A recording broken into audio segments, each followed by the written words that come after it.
News Talk is online. News Talk Online, a production of Paltalk.com, syndicated by CRN Digital Talk Radio.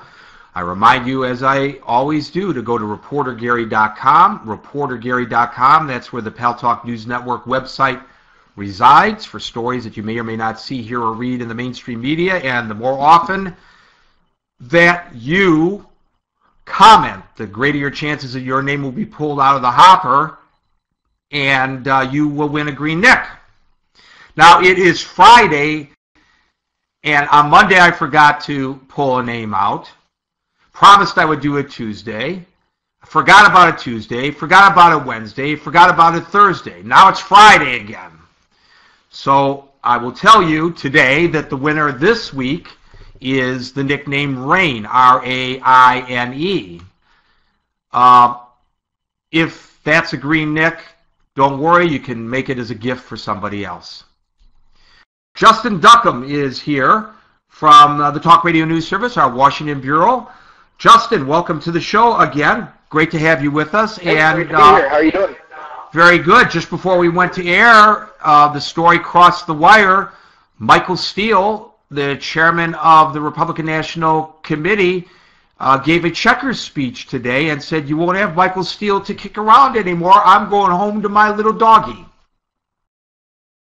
Exactly. Michael Steele conceded that his chairmanship did not represent what the bulk of the party was looking for.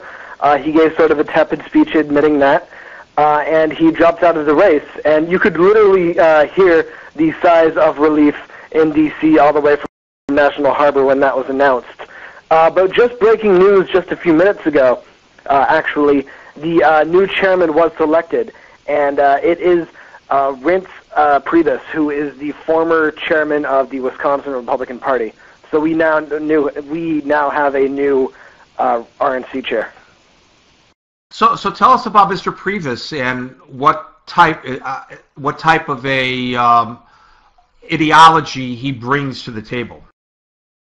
Well, he essentially was the general counselor to Michael Steele. He was part of his inner circle, but he, of course, turned against his boss through this run for it, and he actually left the position that he initially held several months back. As far as ideology goes, the people who were voting in the committee today were essentially voting for anybody but Steele. And as far as ideology goes, it's essentially just trying to come up with a unified plan to take on Barack Obama in 2012. And they're really voting for somebody who's just going to kind of fix the financial woes that Steele has put the RNC in.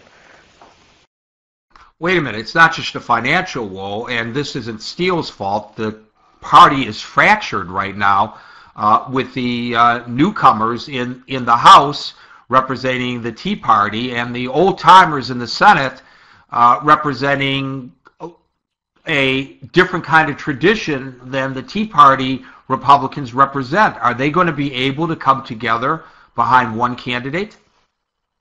There's no doubt that the next RNC chair is going to have a very difficult time getting all of these warring factions together. There's not just division in the House of Representatives or in the Senate or in Congress or whatnot, or even among the candidates.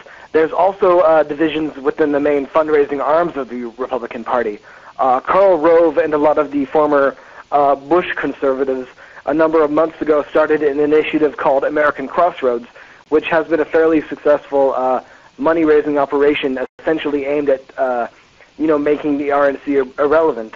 So we're going to have two major fundraising arms going up against each other, as well as the Tea Party Republicans versus the moderates. So as far as, if there's going to be a kumbaya moment with the different Republican factions, that just remains something to be seen. Well, is there a possibility, Justin Duckham, that while the old guard, perhaps the ones that we like to call during the previous administration the neocons, and the new guard, those who we say are representative of the Tea Party movement, while they're duking it out, two questions. What happens to the moderates who never felt comfortable with the neocons, but who clearly don't feel comfortable with the Tea Party folks? And kind of a question from out in, I guess, right field. what does this fracturing do for the potential of Ron Paul becoming a viable candidate in 2012? Well, you have to take a look at the way that the election landscape is for 2012. In 2010, for the midterms, you had that being a midterm election, so only the more motivated voters were really coming out, only the extreme base. And in this situation, the most motivated voters were the Tea Partiers. In a Republican election, in the main election, it's going to be the general moderates, it's going to be everybody and their mother who are going to be coming out for these votes. So in that regard, it's probably going to be a more moderate voting bloc. However, before it gets to the general election where it's, the moderates voting, it's the general man in the street voting, it's going to have to go through the primary rounds. And in those rounds, we are probably going to see a pretty big Tea Party influence since, once again, we're only going to be having the motivated people voting in the general party elections. So, we've seen that Ron Paul's voting base has been very motivated, and so there is a chance that he could do better than he did in 2008, 2007. But at the same time, there's also a lot of members of the Republican Party who are part of the old guard who are just, fairly uncomfortable with Ron Paul's stances on foreign policy initiatives and social issues. Mitt Romney, apparently in April, it's the newest open secret there in Washington, D.C., will be announcing that he is running again, the former governor of Massachusetts. Does he stand a chance of becoming, in a fractured situation such as this, the consensus candidate, the compromise candidate? That is a very possible idea. That's a very possible scenario. A lot of voters, after McCain secured the nomination and after the economy went to hell in a handbasket, sort of had buyer's remorse about not going for Romney. He's certainly more popular this time around than he was in the last round of elections. But also making headway and getting a lot of traction, it seems, is Huckabee, who's probably going to be hosting a run as well, and will probably do much better than he did the last time around also.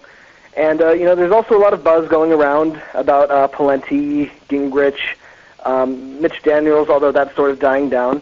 So really at this point, it's anybody's game. It's going to be a very interesting campaign season. I suggested that Sarah Palin sunk her political chances with her blood libel comment during the first segment of the program. Would you agree with that? Or maybe I gave her too much credit that she really never really had a chance anyway? Sarah Palin, there really is no chance, especially now. The country on Tuesday night saw what would happen in a, Palin-Obama matchup. We saw Obama rise to rhetorical heights, and we saw Obama being the hero. We saw Obama rising above politics, whereas we saw Sarah Palin with her blood libel controversy just sort of making a mess of herself.